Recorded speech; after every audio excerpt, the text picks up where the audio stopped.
28 e fundit, vetëm 2 dalje ka bërë presidenti Trump.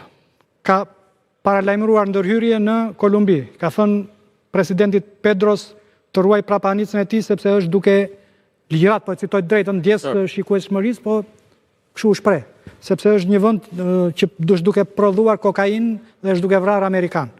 Dhe mund të ketë fatin e Maduros.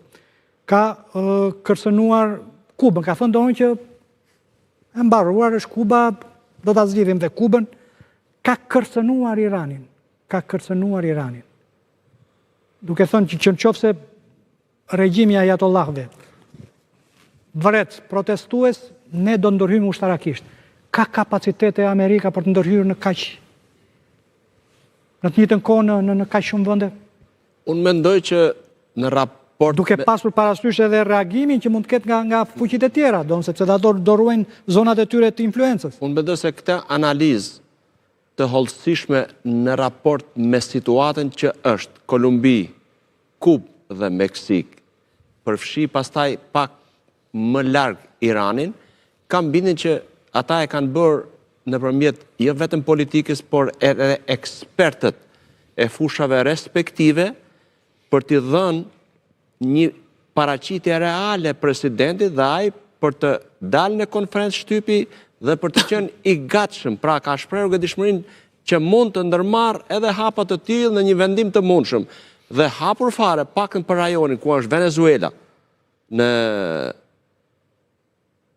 rajonin ku është Venezuela, Kuba, Meksika edhe Kolumbia, pak a shumë janë në të njëjtin rajon, që ky rajon jo vetëm për popujt e vet, por është kërcënim dhe për Shtetet e Bashkuara të Amerikës në atë të famshme luftë hibride dhe mbi të gjitha në eksportimin që i bën drogës dhe çfarë ajo shkakton tek qytetarët e Shteteve të Bashkuara të Amerikës. Pra, është drejt për së drejti kërcënim për sigurinë e Shtetit të Bashkuara të Amerikës. Dhe jam i bindur që jo sot, por informacionet e detajuara dhe puna e institucioneve dhe grupeve respektive ka arritur në përfundimin që tashmë edhe këto përbëjnë rrezik për vetë popullsinë e vendeve dhe për sigurinë e Shteteve të Bashkuara të Amerikës. Dhe në këto kushte ata janë gati për të ndërmarrë edhe hapa të ngjashëm me atë që ndërmorën në Venezuelë.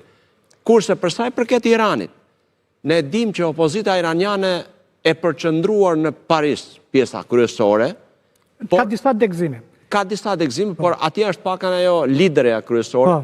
Dhe me masat që ka marrë për të ndëshkuar popullin dhe qytetarët e vet, Ajatullahu, në Iran, por edhe protestat e brendshme, se këto opozita jashtë Iranit, dhe protestat e brendshme, me pak ndihmë kam bindje. Si mërgat e qyqeve këta. Kanë ngjerë sepse ka që janë mundësitë e tyre dhe kapacitetin për të vepruar. Fataliteti tyre. Por po them që viti 2026 unë mendoj se do të sjellë një ndryshim edhe në Iran. Bie regjimi. Do të sjellë një ndryshim se s'ban. Madje sot kishte lajme domun që Ajatollahu është duke përgatitur valixhet për mos. Nëse ata do të ndërmarrin dhe hapin e gabuar, sepse sa më shumë rrezikohen këta lider diktatorial, si themi, këta ndërmarrin masa të jashtëzakonshme represive për të dënuar popullin e vet. Në një informacione që vijnë të paktën nga Ashraf Treshi në Manës, thuhet që brenda një muaji janë rritur ekzekutimet nga 25 veta të varur në 355 veta në Iran. Dhe nëse e dëgjuam dhe atë intervistën që mund bëjnë pak edhe propagandë për shtypjen. Jo, këta janë i marrin informacionet nga atje dhe detyrimisht kanë bashkëpunim. Më fal, se vetëm ndërpres pak.